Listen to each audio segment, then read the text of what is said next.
Hello, good morning students. Myself Kanhaiya Jha and here I am on the channel Kanhaiya Physics. Here you can understand each and every concept of physics, and you know that in physics what you have to do, you have to feel the thing. Feel means if you will understand physics clearly now, then you will have no any problem. You actually in physics now you don't have to memorize anything. आपको समझना पड़ेगा. You don't have to memorize it. So let's suppose physics में हमको क्या सीखना है, तो आपका पहला चैप्टर है मोशन. मोशन में हमें क्या सीखना है, रेस्ट और मोशन. सबसे पहले क्या हमें रेस्ट और मोशन समझना है. सपोज कि ये आपका स्कूल है, तो आपका स्कूल क्या होगा, रेस्ट पे होगा या मोशन में होगा. It will be A rest. कभी सुने कि आज मेरा स्कूल यहाँ है, कल ये चल के पटना चला गया, कल दिल्ली चला गया, परसों कहीं और गुवाहाटी चला गया. Is it happening? No. That is your school is at rest always. आपका स्कूल किस में होता है, रेस्ट पे होता है. Now suppose that there is a boy and let's say this boy name is Mayank. This is Mayank and let's say the distance of Mayank from the school is let's say 1 kilometre. Clear? और Mayank school से 1 kilometre की distance पे आराम से खड़ा है. Why? Because वो school नहीं जाना चाहते हैं, स्कूल से छूट के खड़ा है. 1 किलोमीटर डिस्टेंस पे वो बस स्टैंडिंग पोजीशन में, मतलब वो रेस्ट पे एकदम रुका हुआ है, मतलब हिज वेलोसिटी इज 0. स्टैटिक में rest, either you will say rest और you will say stationary. Stationary means रुका हुआ. स्टेशनरी में रुका हुआ. फॉर एग्जांपल यू नो ना स्टेशन. स्टेशन का मतलब क्या होता है, रेलवे स्टेशन का मतलब रुका हुआ. स्टेशन का मतलब रुका हुआ. स्टेशन में रुका हुआ. रुका हुआ means velocity will be 0. So let us suppose that Mayank is at 1 kilometer distance from the school. तो टाइम चेंज हो जाएगा. अब देखिए टाइम को क्या आप रोक सकते हैं. We can't stop time. We can't stop time. For example, अभी let's suppose right now the time is 12:20. So 12:20. Now what will happen? This time will change. After 1 minute, this will become 12:21, 12:22. Second also it is changing. So we can't stop time. हम लोग time को कभी रोक नहीं सकते, और जो time चला गया उसमें फिर वापस जा भी नहीं सकते. राइट? तो we can't stop time. So time is changing but distance is not changing. आराम से ये खड़ा हुआ है यहाँ पे. तो the distance of man from the school is not changing. So whenever any object will not change its position with respect to time, then the object is said to be at rest. जैसे मान लीजिए कि ये 9 AM let's suppose ये 9 AM पे मैं 1 kilometre पे है. कितना डिस्टेंस है, 1 kilometre. when the time will be 9:01 AM then also max distance is 1 kilometer. Why? Because he is not moving and school is also not moving. At 9:02 AM his distance is how much, 1 kilometer from the school. That means time change हो जाए but distance is not changing. So the distance of man from the school is not changing with respect to time. That's why the object is at rest. The object is at rest. So whenever your distance will not change with respect to time, we will say object is at rest. So that is definition. If any object will not change its position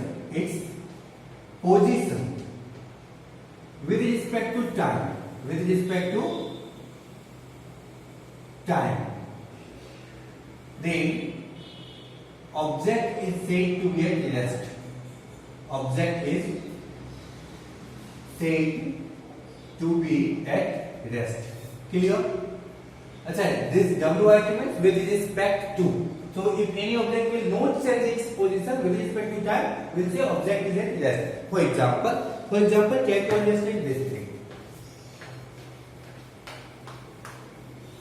Suppose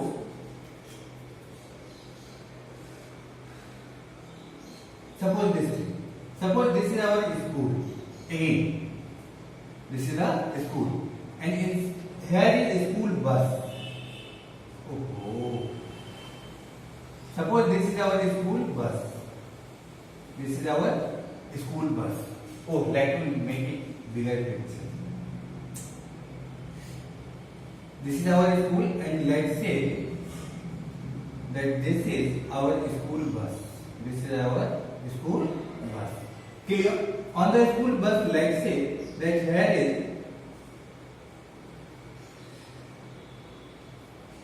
is, let's say, who is sitting? I am giving some names to this person. Let's say on this seat, Bahubali is sitting. Who is sitting? Bahubali. And let's say on this seat, Devsena is sitting. And let's say that this one is the driver of the bus. Who is this? This is driver of the bus. And let's say this is your school. Let's say this is your school. So this is our school bus. Now अब हम क्या बोले, इस driver को बोले कि you have to drive the bus and you have to go in east direction. हमारे पास 4 direction होते हैं, आप लोगों को पता है, ईस्ट, वेस्ट, नॉर्थ, साउथ. हम लोग के पास 4 डिफरेंट डायरेक्शंस होते हैं. हमने ड्राइवर को बोला कि you have to go in east direction. You have to go in east direction. That means bus will go in this direction. Now when the bus will go in this direction, तो बस अब चालू हो गया. बस has started the motion. So bus is going in this direction. So what is happening? With respect to school, the distance of bus will change or no? School तो रुका हुआ है, and with respect to school bus क्या हो रहा है, आगे जा रहा है. दैट मींस इनिशियली बस कहां पे था, स्कूल के पास था, मतलब डिस्टेंस कितना था, 0. कुछ टाइम के बाद बस 100 मीटर दूर जाएगा, फिर कुछ टाइम के बाद 200 metre, 300 metre, 400 metre, 500 metre, 1 kilometre, 2 kilometre. तो ये क्या होगा, टाइम के रिस्पेक्ट में अपना डिस्टेंस चेंज कर रहा है. That means bus is changing that distance with respect to school. क्या हम ऐसा बोल सकते हैं कि बस स्कूल के रिस्पेक्ट में अपना डिस्टेंस चेंज कर रहा है? I can say this. तो बस स्कूल के रिस्पेक्ट में अपना डिस्टेंस चेंज कर रहा है. इसका मतलब क्या हुआ, मोशन में. That means if any object will change its position with respect to time. I am writing the definition of motion. See the definition of motion. If any object will change its position with respect to time, then object is said to be in motion. What will be the definition of motion? That if any object will change its position with respect to time, then object is said to be in motion. इसका मतलब अगर कोई भी object अपना position time के respect में change करने लगे, जैसे for example suppose that this marker is at rest. Clear? Suppose that this marker is at rest, और इस मार्कर के रिस्पेक्ट में right now what is the distance between both marker, 0. Up to 1 second. See this is changing its distance with respect to time. So when any object will change its distance with respect to time, what we will say, it is in motion. अगर दोनों time के साथ अपने distance change नहीं करे तो, for example suppose like this, time is changing, time will never stop, but distance is not changing. That means both marker is at rest.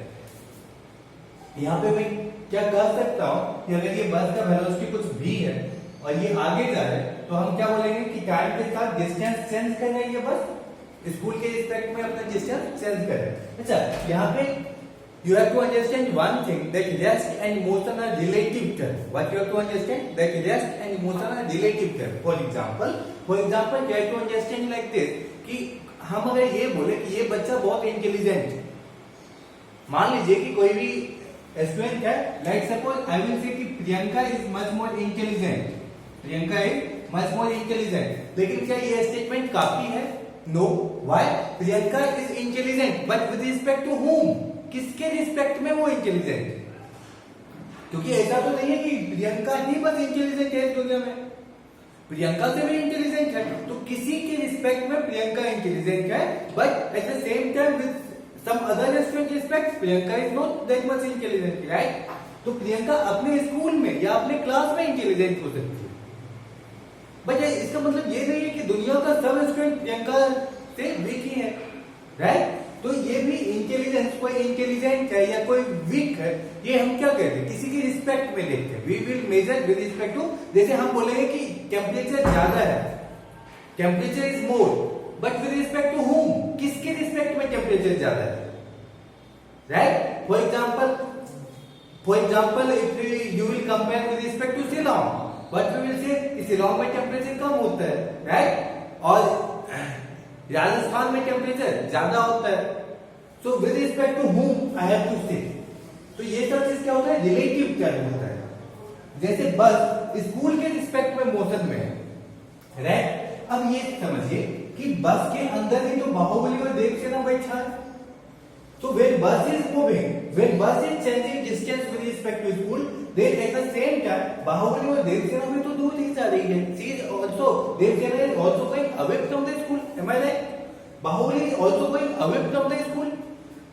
That means, can I say that Bahubali is also changing distance with respect to time? Baahubali भी school के respect में अपना distance change कर रहा है। मतलब बाहुबली जब बस इधर इस डायरेक्शन में जा रहा है, तो क्या मैं ये बोल सकता हूँ कि Baahubali is in motion with respect to school? क्यों? क्योंकि बाहुबली भी शुरुआत में कहाँ था, इन द स्टार्टिंग बाहुबली भी स्कूल पे था। कुछ टाइम के बाद वो भी अपना डिस्टेंस चेंज करने लगा, 1 किलोमीटर 2 किलोमीटर। तो स्कूल के रिस्पेक्ट में क्या कर रहा है, अपना डिस्टेंस चेंज कर रहा है। That is what we will say कि बाहुबली भी स्कूल के रिस्पेक्ट में अपना डिस्टेंस चेंज कर रहा है। मतलब Baahubali is in, what I will say that Bahubali is in motion. What I will say Bahubali is in motion. तो देवसेना किस में है, रेस्ट में या मोशन में? बताइए। देवसेना भी तो बस के अंदर ही बैठी है, मतलब she is also going away from the school. She is changing distance with respect to time. School के रिस्पेक्ट में क्या हो रहा है, Devasena is also changing distance with respect to time. लेकिन देवसेना भी क्या है, स्कूल के रिस्पेक्ट में मोशन में है। मतलब जयवर भी स्कूल के रिस्पेक्ट में मोशन में है, राइट। अब मैं दूसरा क्वेश्चन पूछता हूं, इसे ठीक से समझना। मान लीजिए कि बाहुबली और देवसेना के बीच का डिस्टेंस 1 मीटर है। कितना? 1 मीटर। क्योंकि बाहुबली और देवसेना जब बस में बैठा तो दोनों का अपना अपना सीट है, अपने सीट पे बैठेगा। आप लोग के जैसे शैतान स्टैंड तो नहीं है, राइट। इनसाइड द बस भी हम लोग उछल कूद करेंगे, नहीं। तो वो लोग अपने अपने सभ्य बच्चे हैं, तो वो लोग अपने अपने सीट पे बैठे हैं, राइट। तो टाइम चेंज हो जाए, लेकिन बाहुबली और देवसेना का इनिशियल डिस्टेंस कितना था, 1 मीटर इनसाइड द बस। कुछ टाइम बाद भी कितना होगा, 1 मीटर। फिर कुछ टाइम बाद कितना होगा, 1 मीटर। तो क्या बस के अंदर बाहुबली और देवसेना अपना डिस्टेंस चेंज करें? नहीं। तो क्या अगर हम ये पूछे कि बाहुबली देवसेना के रिस्पेक्ट में क्या है, रेस्ट पे या मोशन में, तो रेस्ट का डिफिनेशन क्या है, if any object will not change its distance with respect to time, that means object is at rest. तो बाहुबली देवसेना के रिस्पेक्ट में अपना डिस्टेंस चेंज नहीं कर रहा है, जबकि टाइम चेंज हो जाए। That means what I will say that Baahubali is at rest with respect to Devasena.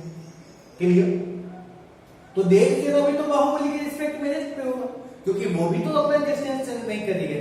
That means bus is moving, see bus is moving, but with respect to Baahubali Devasena is at rest. तो हम किसके respect में देखते हैं वो देखेंगे। जयवर के रिस्पेक्ट में देवसेना थे रेस्ट पे, क्योंकि दोनों अपने अपना सीट पे, दोनों के बीच का डिस्टेंस चेंज नहीं हो रहा है, राइट। मैं कुछ और एग्जांपल लेता हूं, ठीक से समझना इस चीज को, क्योंकि बहुत आदमी कैसे समझ लेते हैं क्लास 9 में कि कोई भी ऑब्जेक्ट मोशन में है मतलब वो मोशन में है, अगर चल रहा है मतलब मोशन में है। जरूरी नहीं है कि कोई भी ऑब्जेक्ट चल जाए तो मोशन में है। For example can to understand like this, suppose that this is Rajdhani Express. This is Rajdhani Express. And suppose that this one is Shahid Express. Shahid Express, Shahid होने चला। Don't say like this. राजधानी express है शहीद express. राजधानी express के अंदर let suppose ऐसे मैं 2 आदमी को बैठा दिया अपने अपने सीट पे, ओके। यहां पे भी किसी 2 को बैठा देते हैं।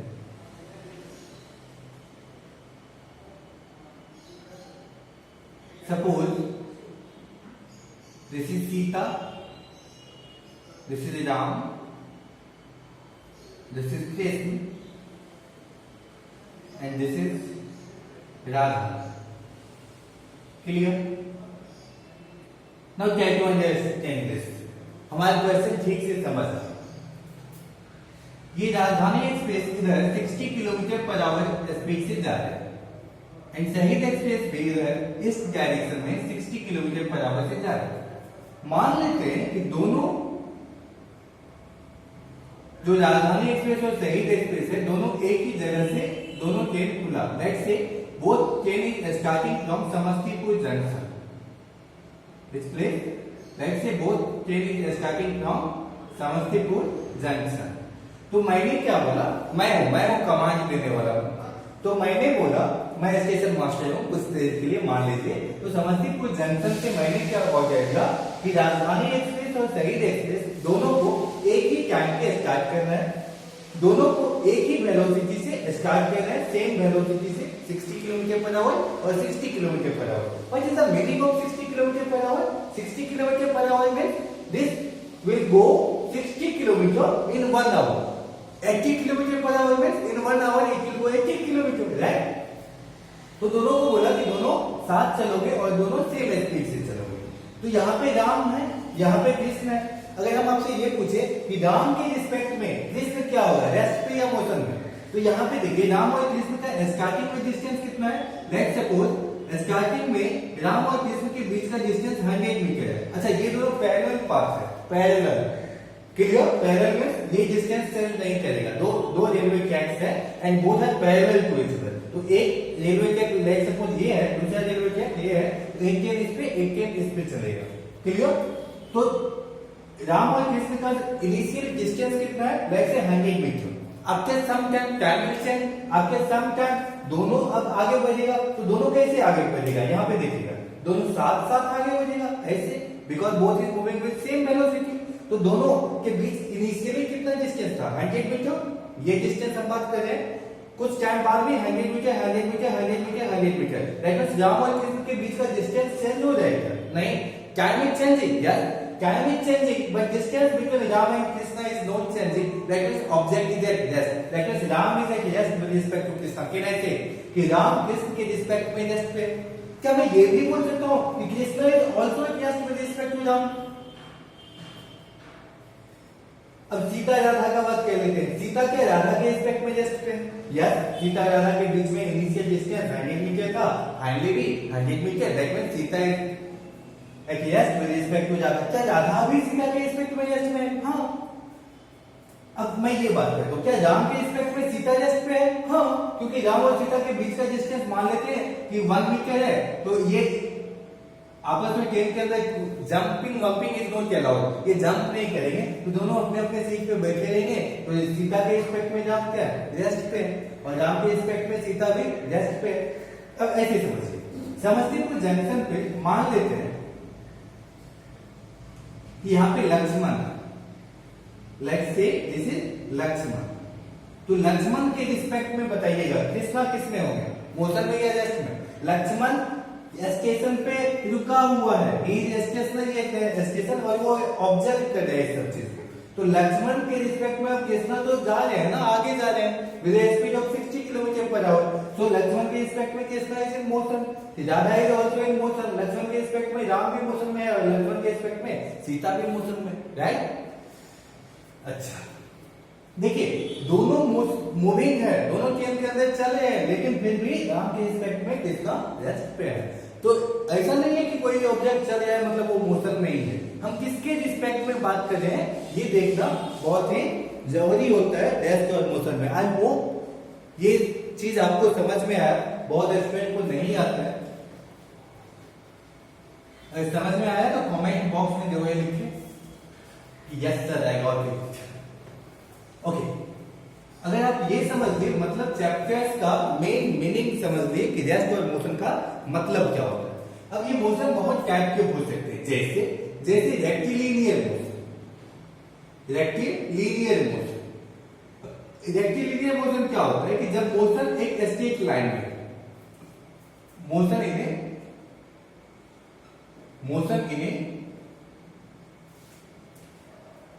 Straight line is known as rectilinear motion. Straight line motion का मतलब क्या होता है कि जैसे इस चीज को समझिएगा, अगर कोई भी मोशन ऐसे हो जाए, ऐसे, तो ये मोशन क्या है? स्ट्रेट लाइन में जा रहे हैं। ये मोशन कैसे है? स्ट्रेट लाइन में जा रहे हैं।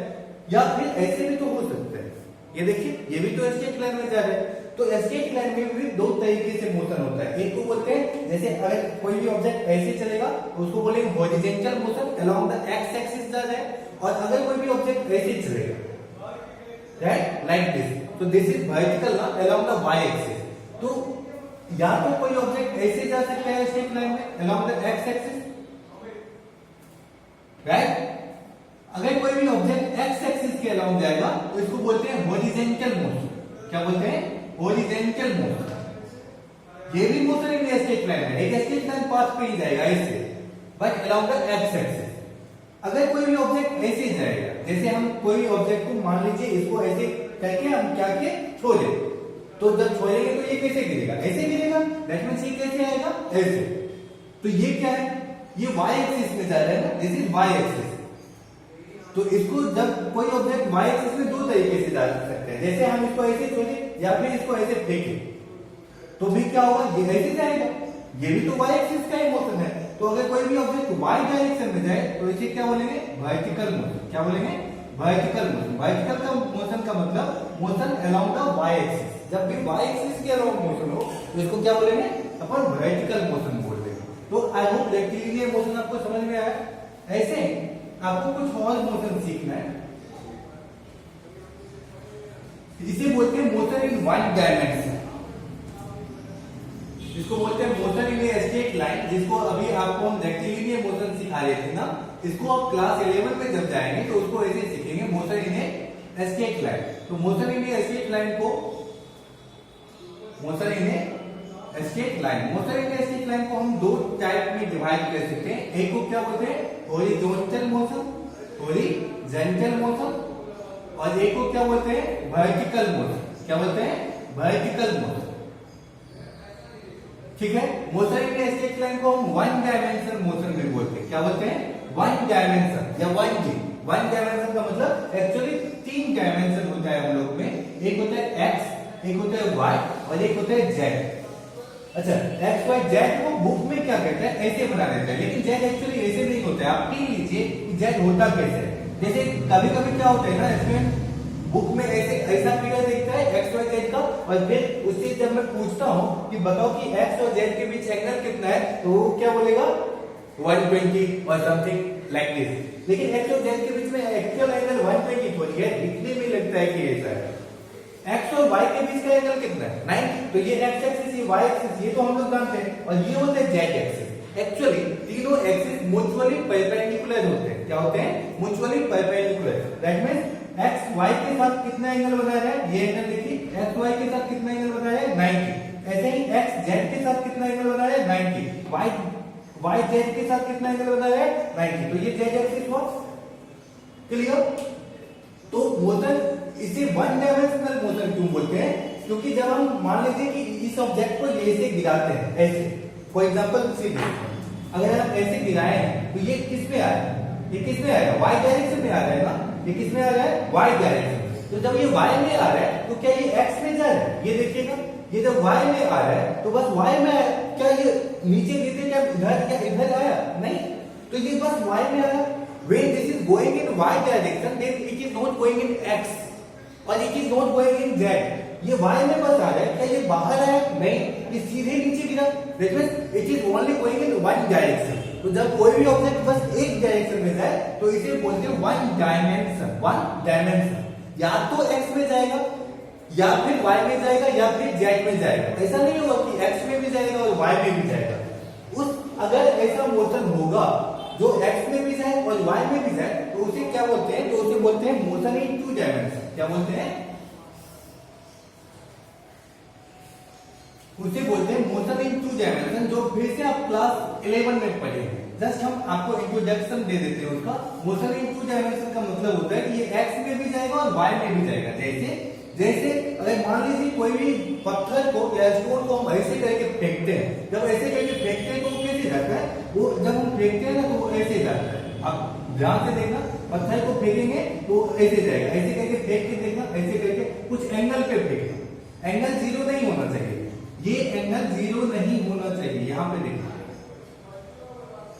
ये एंगल जीरो नहीं है, ये थीटा जीरो नहीं है। अगर हम थीटा को जीरो कह देंगे ना तो ऑब्जेक्ट ऐसे चला जाएगा एक्स एक्सिस पे, तो वो हॉरिजॉन्टल मोशन बन जाएगा। अगर ये थीटा को 90 कह देंगे ना तो ऑब्जेक्ट y एक्सिस पे चला जाएगा तो ये वर्टिकल मोशन बन जाएगा। लेकिन अगर ये थीटा 0 और 90 के बीच का ले 30 डिग्री, कोई भी ऑब्जेक्ट को x एक्सिस से 30 डिग्री पे फेंक दीजिए या 45 डिग्री पे, जैसे कि x एक्सिस से देखिए 30 डिग्री पे है, वैसे करके फेंकेंगे तो वो ऑब्जेक्ट कैसे जाएगा, ऐसे ऐसे। तो इस ऑब्जेक्ट को देखना कि ये ऑब्जेक्ट कैसे जा रहा है। यहाँ पे देखना कि x मान लीजिए 1 है और y 1 है, ठीक है, तो ये 1 1 पे आया। अब यहाँ पे देखना x 2 हो गया, y भी मान लीजिए 2 है, तो ये 2 2 हो गया, राइट। तो ये देखिए ये x में भी आगे जा रहा है। ये ऑब्जेक्ट शुरुआत में कहाँ था, ओरिजिन पे, मतलब 0,0 पे। कुछ टाइम के बाद क्या हुआ,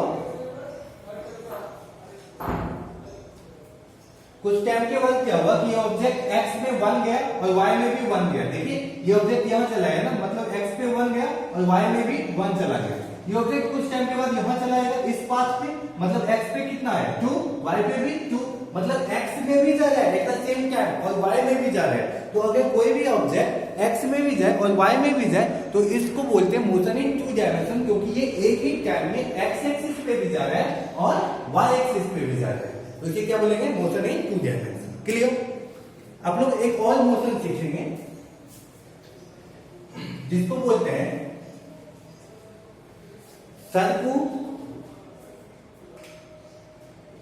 circulatory motion.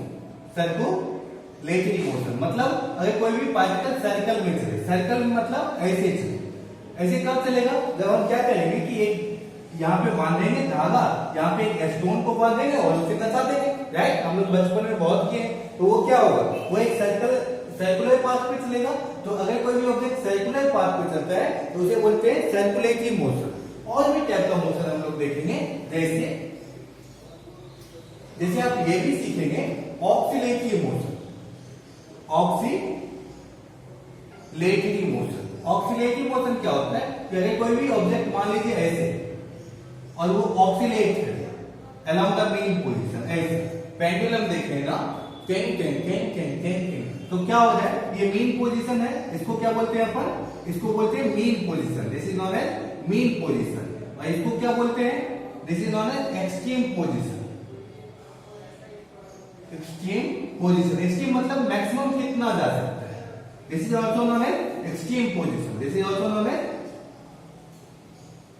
Extreme position, right. तो अगर कोई भी ऑब्जेक्ट मीन से एक्सट्रीम है और फिर एक्सट्रीम से come back to mean, again mean to extreme, again extreme to mean, तो इस टाइप के मोशन को क्या बोलते हैं, ऑक्सीलेटरी मोशन। क्या बोलते हैं, ऑक्सीलेटरी मोशन। तो इसमें हम आपको क्या बताएं, तो अभी तक हम आपको बस मोशन का टाइप बताए, बहुत अलग अलग टाइप का मोशन हो सकता है। एक होता है रोटेशनल मोशन।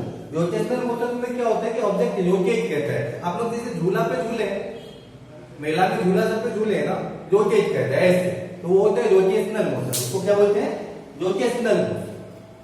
जैसे देखिए ये ऑब्जेक्ट रोटेट कर रहे हैं, जैसे ये ऑब्जेक्ट है, हम इसके रिस्पेक्ट में क्या कर रहे हैं, रोटेट कर रहे हैं। जैसे आप लोग विंडो को या फिर गेट को बंद करते हैं तो क्या करते हैं, एक फोर्स लगाते हैं और वो क्या हो जाता है, रोटेट हो जाता है, तो उसको बोलते हैं रोटेशनल मोशन। ये सब क्लास 11 में हम लोग सीखे, ठीक है। उसके बाद एक होता है रैंडम मोशन। रैंडम मोशन किसको बोलते हैं, रैंडम मोशन बोलते हैं जिसमें हमें पता नहीं होता है कि नेक्स्ट मोमेंट पे ये ऑब्जेक्ट किस तरफ जाएगा। फॉर एग्जांपल आप लोग मधुमक्खी देखें, मक्खी देखें कोई, वो कैसे जाता है, तो वो उसको पता नहीं होता है कि अगला टाइम में क्या प्रेडिक्ट कर सकते हैं कि नेक्स्ट टाइम में ये किधर जाएगा। उसे जहां मन हो जब मन हो वो मूव कर सकता है, मतलब we are not sure about the direction की, किस डायरेक्शन में, जैसे मन हो वैसे जाएगा। तो this is known as random motion. तो आप लोग बहुत टाइप के मोशन के बारे में सीख लिए, रेस्ट क्या होता है, मोशन क्या होता है, ये सीख लिए। हम नेक्स्ट लेक्चर में आपको कुछ और चीज सिखाएंगे जिसमें आपको distance, displacement, speed, average speed, uniform speed, ये सब चीज सिखाएंगे, डिस्कस करेंगे। तो thank you for watching the video. Please like, subscribe and share and see the next video also, then you will enjoy the physics. Thank you.